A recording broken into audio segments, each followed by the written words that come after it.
세계에서 가장 활기찬 도시 중 하나, 바로 서울이죠. 그런데 이 화려함 뒤에 우리가 잘 몰랐던 아주 쓸쓸한 그림자가 있다는 거 혹시 아셨나요? 오늘은 그 숨겨진 이야기를 좀 해보려고 합니다. 자, 화면에 뜬 이 숫자, 54.9%. 이게 과연 뭘 의미하는 숫자일까요? 아마 이 숫자의 진짜 의미를 알게 되시면 꽤나 놀라실 겁니다. 네, 바로 이겁니다. 서울에서 일어나는 고독사, 그러니까 혼자 쓸쓸히 죽음을 맞이하는 경우 있잖아요. 그중에서 54.9%가 우리가 흔히 생각하는 노년층이 아니라는 거예요. 바로 중장년층입니다. 이건 우리가 가진 고정관념을 완전히 깨는 수치죠. 그렇다면 이 현상을 제대로 이해하려면 먼저 이 단어부터 알아야겠죠. 바로 고독사입니다. 고독사라고 하면 그냥 혼자 죽는 거 아닌가? 이렇게 생각하기 쉬운데요. 사실 그보다 훨씬 더 깊은 의미가 있습니다. 핵심은 바로 사회적 단절이에요. 그러니까 가족이나 친구, 이웃, 누구와도 교류가 끊긴 채로 죽음을 맞고 심지어 그 사실이 오랫동안 보통 3일 이상 알려지지 않는 상황, 이걸 전부 포함하는 개념인 거죠. 이 통계를 보면 더 충격적입니다. 그래프에서 가장 높이 솟은 막대 보이시죠? 놀랍게도 노년층이 아닙니다. 바로 50대에서 60대 초반의 남성들이에요. 아니, 한창 일할 나이인 이분들이 대체 왜 가장 위험한 그룹이 되어버린 걸까요? 이제 그 이유를 좀 깊숙이 파고 들어가 보겠습니다. 연구를 보면요, 세 가지 문제가 마치 묘비우스의 띠처럼 얽혀서 악순환을 만들어낸다고 해요.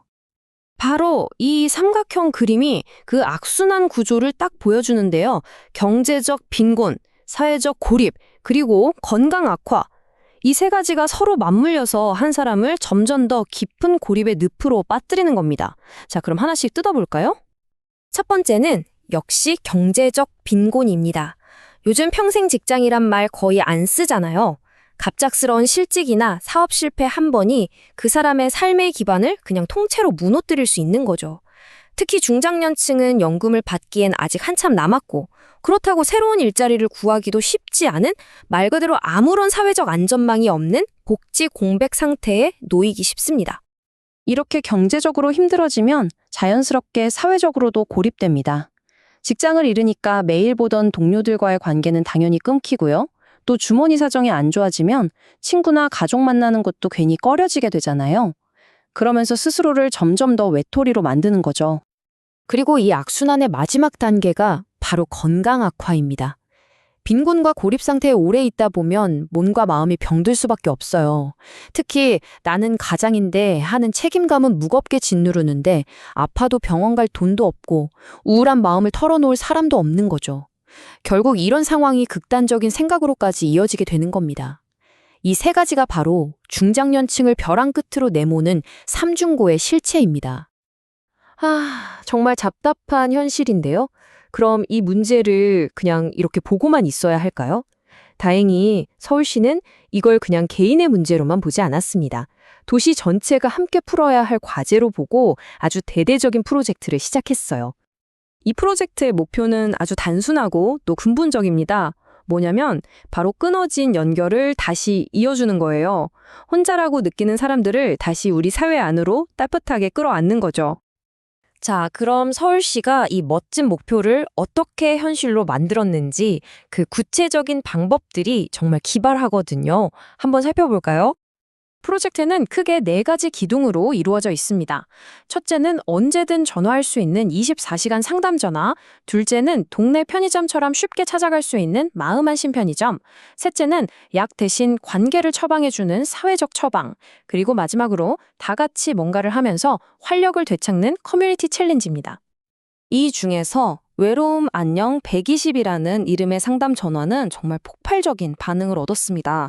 원래 목표가 3,000통 정도였는데 무려 그 10배에 가까운 29,000통이 넘는 전화가 걸려온 거예요. 이 숫자 하나만 봐도 그동안 어디에도 털어놓지 못하고 끙끙 앓던 사람들이 얼마나 많았는지 알 수 있죠. 이분의 이야기는 이 프로젝트가 한 사람의 인생에 어떤 의미가 될 수 있는지 정말 잘 보여줍니다. 죽고 싶다는 생각에 성당으로 가던 길이었는데 우연히 마음안심 편의점 현수막을 봤다.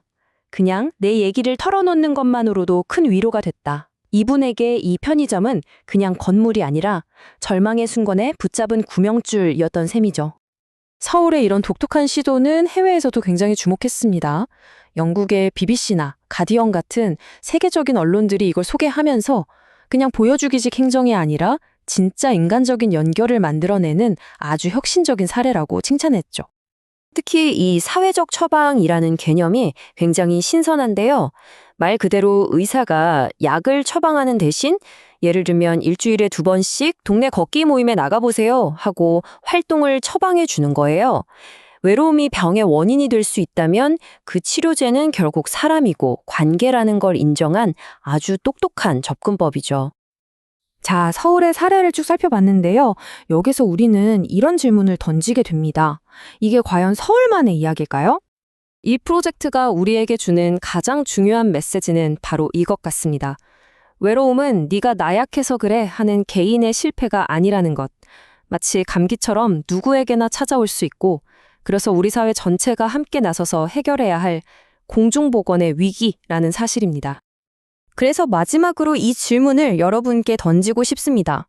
지금 우리가 살고 있는 동네, 우리 지역사회는 이 외로움이라는 보이지 않는 병과 어떻게 싸우고 있나요? 그리고 더 중요하게는 나는, 또 우리는 이들을 위해 무엇을 할 수 있을까요? 한 번쯤 생각해보는 계기가 되었으면 좋겠습니다.